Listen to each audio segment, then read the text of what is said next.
You may have been wondering how you get rid of that green halo around the text blocks, or if you can change the color or whatever.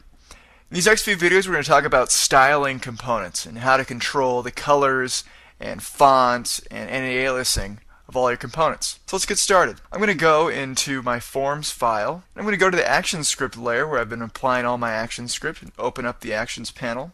Now let's create some single line comments. I'm going to create one that says start set style.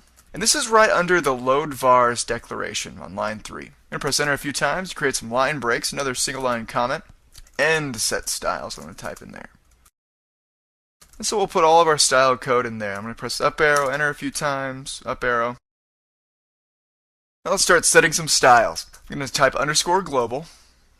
Underscore global is what you use to refer to everything. In this case, we're going to be referring to all of our component instances. Dot style, all lowercase. Dot set style with a capital S for style.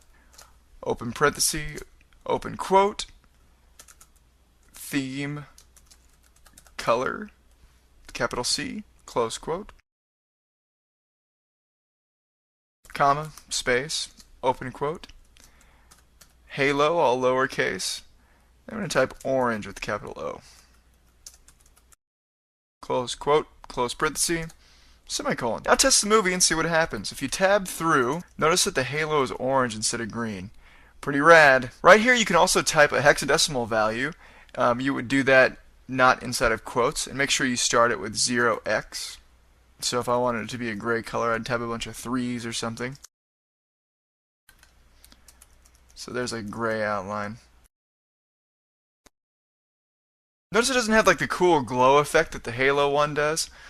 That's something you're going to lose if you don't use the halo and you just use a color. Now you may be wondering, hey, can I put halo whatever color I want? No, you can't actually, and that's kind of sad. But you can put halo green, which is the default, halo orange, which you just did, or halo blue to get a blue halo. So I'm going to test that movie. See our cool blue halo. I'm going to leave it on blue for now. I'm just going to copy this line of code by selecting it and pressing Control C on my keyboard. I'm going to go to the next line by pressing Enter, and I'll paste that code by pressing Control C on my keyboard. Now let's set the font.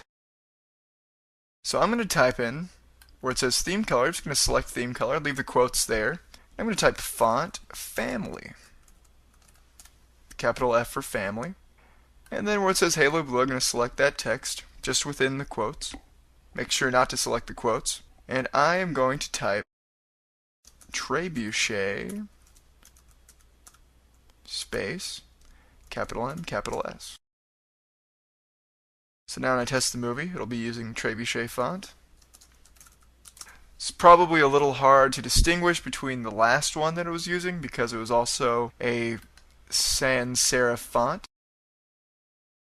So I can just change this to Times or something just so you can see. So there we go, you can change it that way. Notice, it might be a little hard to see. On your computer, you can probably tell that the text is not anti-aliased. And so in just a minute, we'll take care of that. But just recognize that for now, because we're going to come back to that in a second. I'm going to go back to Trebuchet MS, because I want to use a font that somebody else isn't as likely to have installed in their system. Pretty much everybody has Times, but Trebuchet is a little less common than Times. So I'm going to use that one. I'm going to go down a line, pressing enter, paste the code again, and now I'm going to change the font size. So I'm going to type font size, make sure you give a capital S for size, in quotes. And then I'm going to select the quotes, everything, all of Halo Blue and the quotes, and I'm going to type 12 to control the font size. So it's pretty obvious what that does. It changes the font size to 12. Go to the next line, paste the code. Type in font weight. This has two values, normal and bold, so you can control the bolding of your text. I'm going to type in bold just for fun.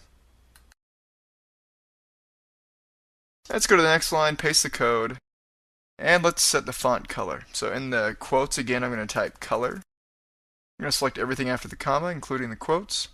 And I'm going to type a hexadecimal value for the color. Remember that you have to start it with 0x, because hexadecimal values usually start with a number sign, and Flash just uses 0x instead of the number sign. I'm just going to have mine be gray, so I'm going to type a bunch of 6s in there to get a gray color for the text. Kinda cool. So there we have it. We got some bold text. It's colored the way we want it. We got a blue halo. So that's how to set some properties across your whole document when you want to customize your styles, when you're creating a form or you're creating anything using components. Remember when I talked about how we would control the anti-aliasing of the text? Well, we're going to do that in the next video, so hang in there.